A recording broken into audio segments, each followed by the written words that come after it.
भारत के one of the great engineer and diplomat Bharat Ratna sir Visvesvaraya उन्हें 1955 में इंडिया के highest civilian award Bharat Ratna से सम्मानित किया गया और हमारे देश में उनका जन्मदिन इंजीनियर्स डे के रूप में सेलिब्रेट किया जाता है।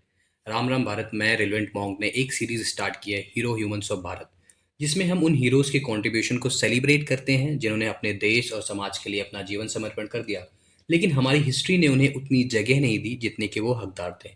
तो हमारे आज के हीरो ह्यूमन है सर मोक्षागुंडम विश्वेश्वरैया जी। विश्वेश्वरैया जी का जन्म कर्नाटक की कोलार डिस्ट्रिक्ट के चिक्काबल्लापुर टाउन में 15 सितंबर 1860 को हुआ था। इनके पिता का नाम श्रीनिवास शास्त्री था और माता का नाम श्रीमती वेंकचम्मा था। इनके पिताजी संस्कृत के बहुत बड़े एक्सपर्ट थे।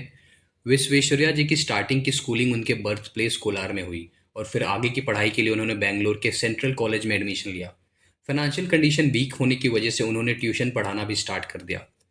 विश्वेश्वरैया जी ने 1880 में बीए की फाइनल एग्जाम्स में फर्स्ट प्लेस सिक्योर की और बाद में मैसूर गवर्नमेंट के स्कॉलरशिप की हेल्प की वजह से इंजीनियरिंग की पढ़ाई करने के लिए उन्होंने पुणे के साइंस कॉलेज में एडमिशन लिया। 1883 में B means bachelor of engineering के फाइनल एग्जाम्स में भी उन्होंने फर्स्ट प्लेस सिक्योर की and proved his excellence in engineering. इनकी अचीवमेंट की वजह से इन्हें महाराष्ट्र के नासिक में असिस्टेंट इंजीनियर की पोस्ट पे सिलेक्ट किया गया। साउथ के कर्नाटका के डेवलपमेंट में सर विश्वेश्वरैया का बहुत बड़ा कंट्रीब्यूशन है।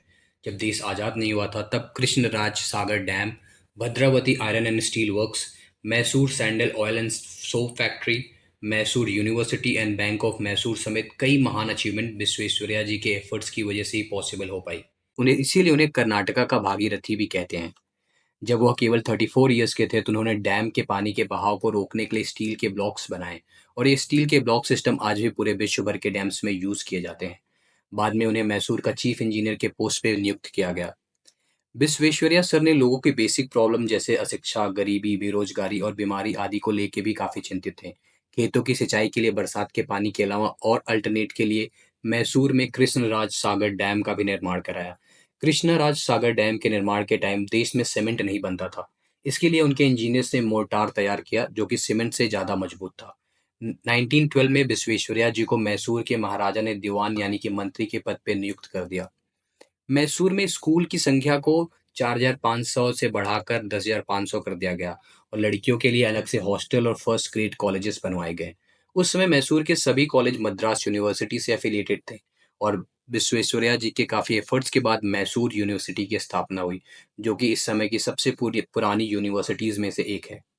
एक समय की बात है जब भारत में अंग्रेजों का शासन था। खचाखच भरी एक रेलगाड़ी जा रही थी और यात्रियों में अधिकतर अंग्रेज थे। एक डिब्बे में एक भारतीय मुसाफिर गंभीर मुद्रा में बैठा हुआ था, सांवला रंग और मझले कद का, एक नॉर्मल से अटायर में। इसीलिए अंग्रेज उन्हें मूर्ख समझ रहे थे और उनका मजाक भी उड़ा रहे थे, पर वह व्यक्ति किसी भी बात पर ध्यान नहीं दे रहा था। अचानक उस व्यक्ति ने उठकर गाड़ी की जंजीर खींच दी। तेज रफ्तार में चलती गाड़ी रुक गई और सभी यात्री उसे भला बुरा कहने लगे। थोड़ी देर में गार्ड भी आ गया और उसने पूछा, चैन किसने खींची? तो व्यक्ति ने उत्तर दिया, मैंने खींची। कारण पूछने पर उससे बताया गया कि मेरा अनुमान यह है कि यहाँ से कुछ दूरी पर रेल की पटरी उखड़ी हुई है। गार्ड ने पूछा, आपको कैसे पता? उस व्यक्ति ने कहा कि मैंने एक्सपीरियंस किया कि गाड़ी की नॉर्मल स्पीड में कुछ डिफरेंस आया है और पटरी की गूंजने की आवाज की स्पीड में मुझे खतरे का आभास हो रहा है। गार्ड ने उस व्यक्ति को साथ लेकर जब कुछ दूर आगे गया तो वह देखकर शॉक्ड हो गया कि या तो सच में रेल की पटरी के जॉइंट्स खुले हुए हैं। बाकी के पैसेंजर भी वहां पे आ गए थे। जब उनको एहसास हुआ कि इस व्यक्ति की सूझबूझ की वजह से हमारी जान बच गई, तो उस व्यक्ति को लोगों ने खूब अप्रिशिएट किया और पूछा कि आप हैं कौन? तब उस व्यक्ति ने कहा, मैं एक इंजीनियर हूँ और मेरा नाम है मोक्षगुंडम विश्वेश्वरैया। उस समय तक विश्वेश्वरैया जी काफी फेमस हो चुके थे। लोगों ने काफी सुना था उनके बारे में। लोगों ने उनसे माफी मांगी। तब विश्वेश्वरैया जी ने कहा, आप सबने मुझे जो भी कहा था वो मुझे बिल्कुल भी याद नहीं, तो कोई बात नहीं। विश्वेश्वरैया जी की इंजीनियरिंग एक्सीलेंस और देश के लिए उनके कंट्रीब्यूशन को शायद बहुत कम लोग ही जानते होंगे। इसीलिए हीरो ह्यूमंस ऑफ भारत के थ्रू हमारी यही कोशिश है कि हमारे हीरोज़ के कंट्रीब्यूशन को हम आपके सामने लाएँ और साथ में सेलिब्रेट करें। मैं और मेरे भारत की तरफ से विश्वेश्वरैया सर को thank you so much and जय हिंद। वीडियो पसंद आया तो please share and subscribe and पेड़-पौधे ज़्यादा से ज़्यादा लगाइए, इनकी बहुत ज़्यादा ज़रूरत है। जय हिंद, जय भारत।